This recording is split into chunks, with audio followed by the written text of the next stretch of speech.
Cariboo Dude YouTube channel here, talking about the weather for British Columbia, places like that here, the West Coast, Pacific Northwest of North America. I'm Joey Only, Cariboo Weather Dude. Welcome to my channel. Please hit like, share, subscribe, tell a friend, become a Patreon channel member, something like that. Leave a donation, because it's people like you that's keeping this channel going. Honestly, that's the truth right now. I'm so miserable in my life that there would not be videos right now if people hadn't been putting into the Patreon and putting into the channel memberships and things like that. So it's because of you that I'm making videos right now, because I feel like I owe you because you put in to support the channel. And whether I feel like talking to anybody in the world or not, you're helping me out. So I got to reciprocate that and honor that. Anyways, man, some of these cold temperatures coming, a bit of an Arctic outbreak in Western Canada. Yeah, fresh round, renewed round. And it's been another one of these ones where I'm like, well, who's going to win, the Pacific or the cold? And I'm becoming less convinced it's the Pacific, because we don't have the power of the storm slamming in. So we're getting a better look at things. There is flurries. There is some precip moving through the province this week. It's not exciting necessarily. We don't have we have frontal systems, but we don't have any that are really pounding in, So we'll have a look at all of it. It's the cold that I'm really most concerned about, everybody. Okay, it's the bad news show. Let's fucking go. There it is. This is bad news. My God. Falling out right now. Anything could happen. Get on! Wow. I'll watch the video later. They dry mopping this. You gotta like people like Barry Skinner. This shit has lasted for 3 seasons. What have you done, Barry? Oh, nothing. All things calm in Western Canada right now, except for around the Brandon area where there's, around Winnipeg, whatnot, fog advisories there in sort of that Ontario-Manitoba borderland. A little bit of snow north of the Sioux, maybe even some by Killarney. Nothing crazy going on. No, down where I grew up near Bay of Quinte and Lake on the Mountain, for example, 80-kilometer-hour southwest gusts. And we have a series of warnings through eastern Quebec, and these are all basically, this is from a storm that was sort of down south last weekend, 90-kilometer-hour winds, nice. And it produced a bunch of tornadoes through Texas and places like that. And it's found its way now up into eastern Canada pretty quickly. Wreck house winds looking at 120s. Nothing too unusual for them. That's why it's the wreck house area. But still, that's extremely, extremely strong winds. Don't get me wrong. 100-kilometer-hour there, 90 kilometers. So some pretty windy conditions through much of eastern Canada right now. Blizzards up there in Kangas. Fucking, I wish I could just read that and say it without having to sound it out. And Kangaroo Suck. In Kangaroo Suck, there's also wind warnings there. Really don't know how to say your names. I failed you. What do we got for the new records this week? Some high temperature records. Churchill getting up to 2.5 degrees Celsius. Some areas in Manitoba hitting up to 0 degrees.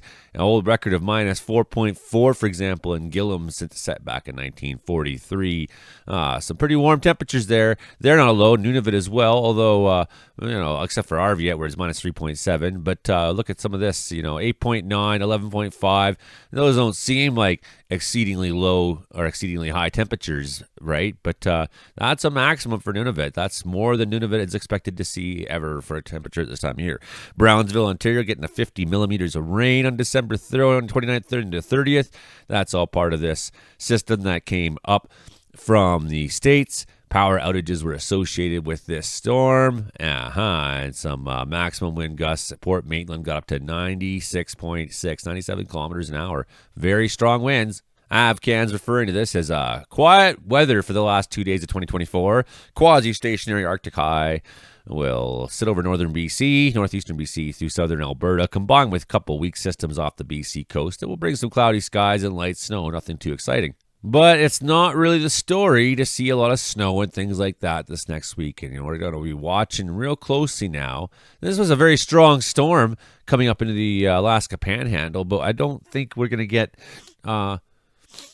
significant impacts from that here in British Columbia. But we see this cold breaking out and heading right down the United States. Areas getting down to 0, almost to Texas, seeing down to 0.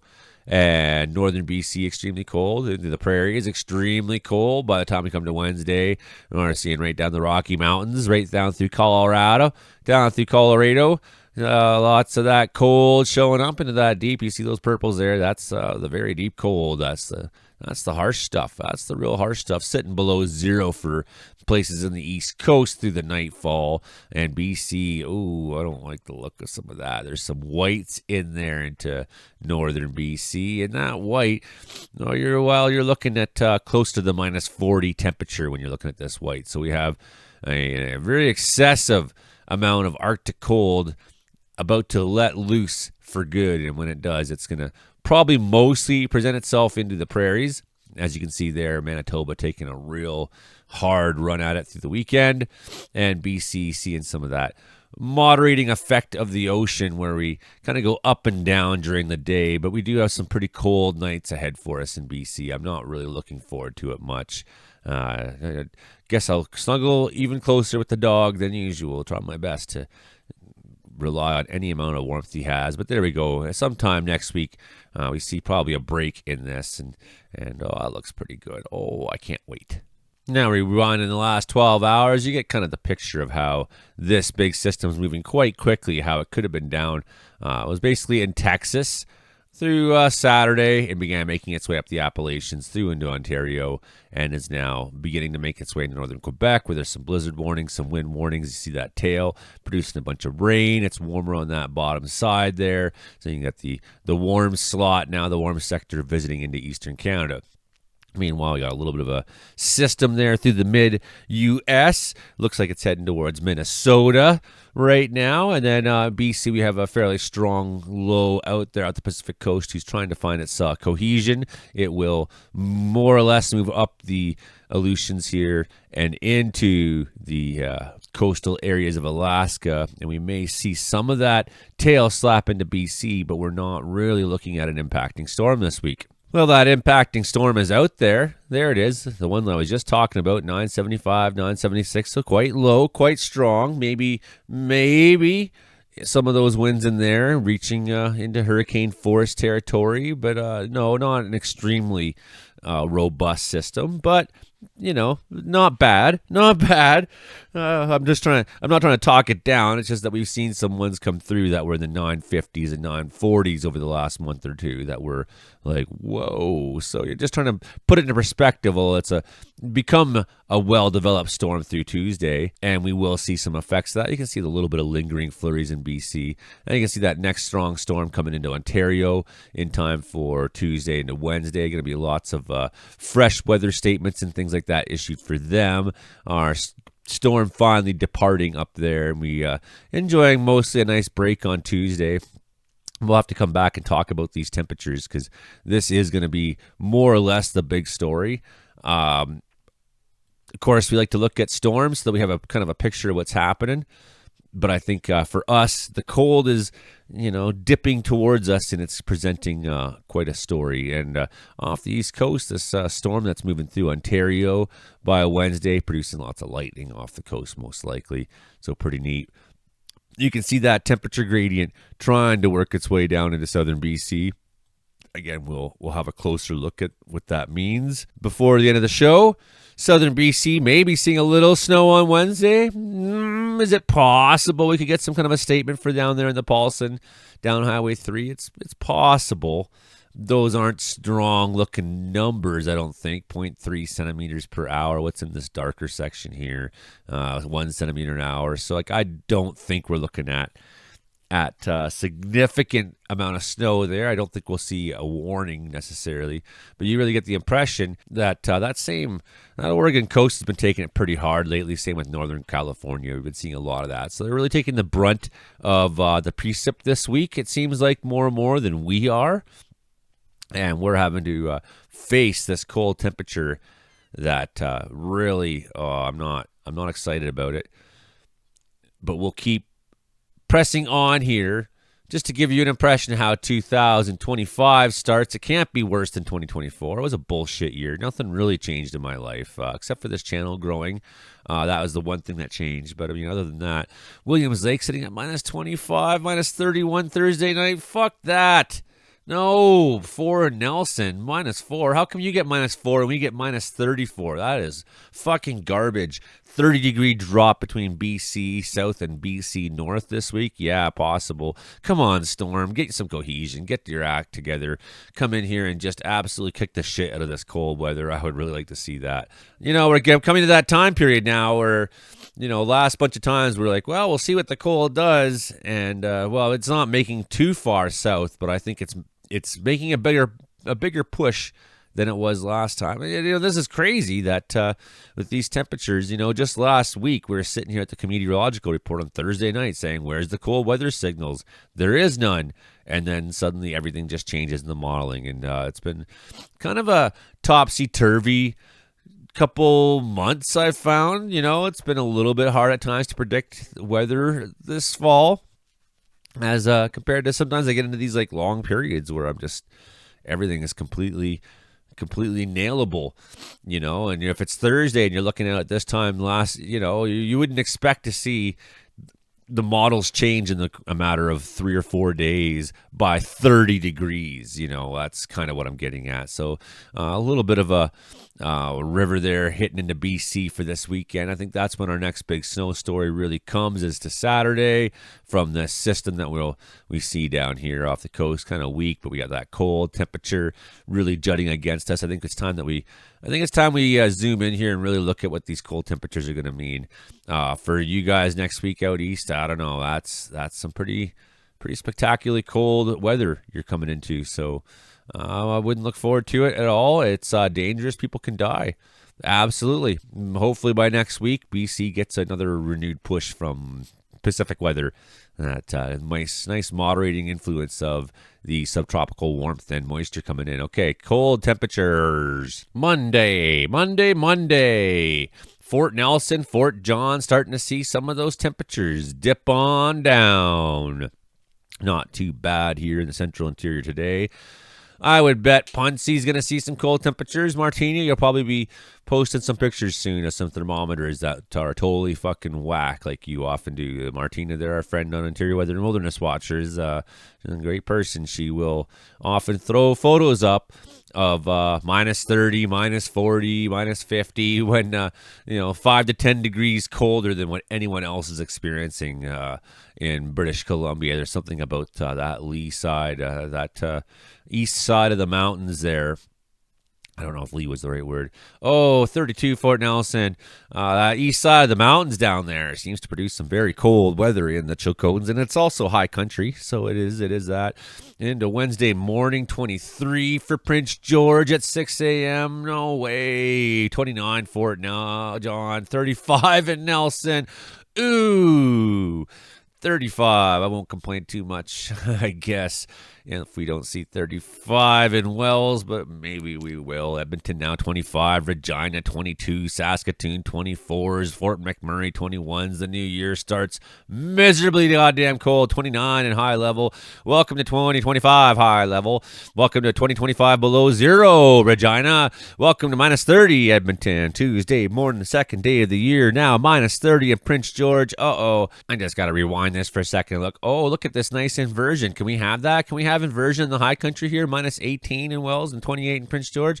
This happens sometimes. I am praying for the inversion to hit the Cariboo Mountains. Well, that cold air can just sink right down to the bullshit where you guys all live in. You lowlanders, that's what you get. We want to live in the lowland because that's snow and it's nice and it's warm. No, not always. Sometimes you get the cold temperature inversion. You get the cold air sitting down. What does that even mean? Sitting, fucking ruining everything right down on you. Okay, so right down in the lowest place of that cold air, and that warm air rises up to the mountains here, and we get the benefit of it once in a while. So we're really hoping to see that. If it's 31 in Prince George, it's 23 in Wells here.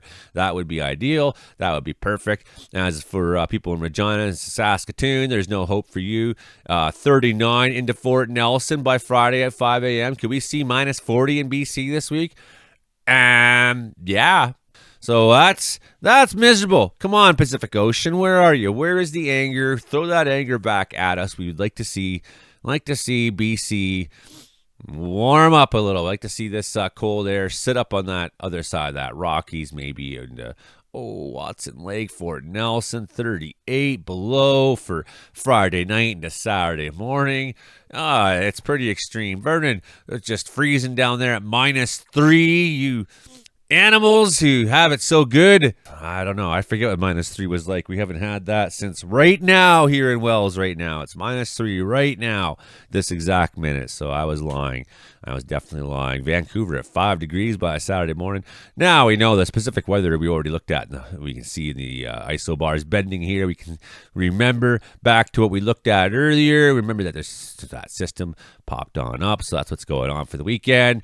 -10. Okay, I guess so. I need to figure something out here. I'm low on wood. Anyone want to come visit? I could really use someone to just come out and do some bush driving with me, man. And I mean, not just random people who I don't know, but, people who I routinely talk with in my life. I mean, if you want to come spend some time in Wells, I could really use that. I've been alone for a while. My kids aren't here.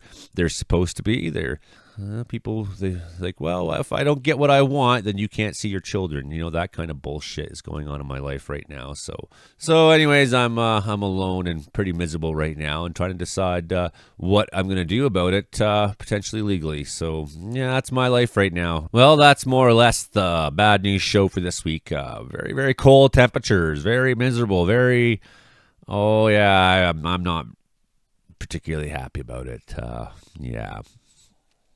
That's great. Well, it's because of people like you that I'm able to keep doing this, right? So keep sharing, keep subscribing, keep liking, keep telling your friends, keep donating if you can.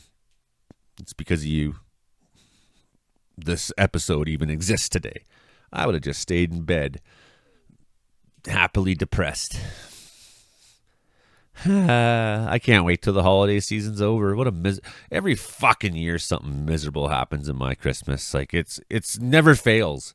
I got banned from Barkerville for life last year. Well, that's over, as you know, because I was mistreated, and it's always like a glaring example of someone completely mistreating me. But that doesn't matter, because I'm the one who has to suffer for it. Doesn't matter if I'm right. Doesn't matter if they're wrong. Doesn't matter. My kids aren't here. Doesn't matter if I'm right or wrong. All that matters is that I'm suffering the consequence of it.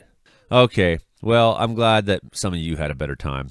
And hey, thanks, Marianne, for inviting me to come to your Christmas next year. I'm going to probably do that, because I'm not doing what we did this year again. And thanks, Jess, for the good messages. Yeah, very helpful. Thanks, everybody. Appreciate you. I'm just babbling now. Okay, that's enough of the show. Bye. See you next time. Bye.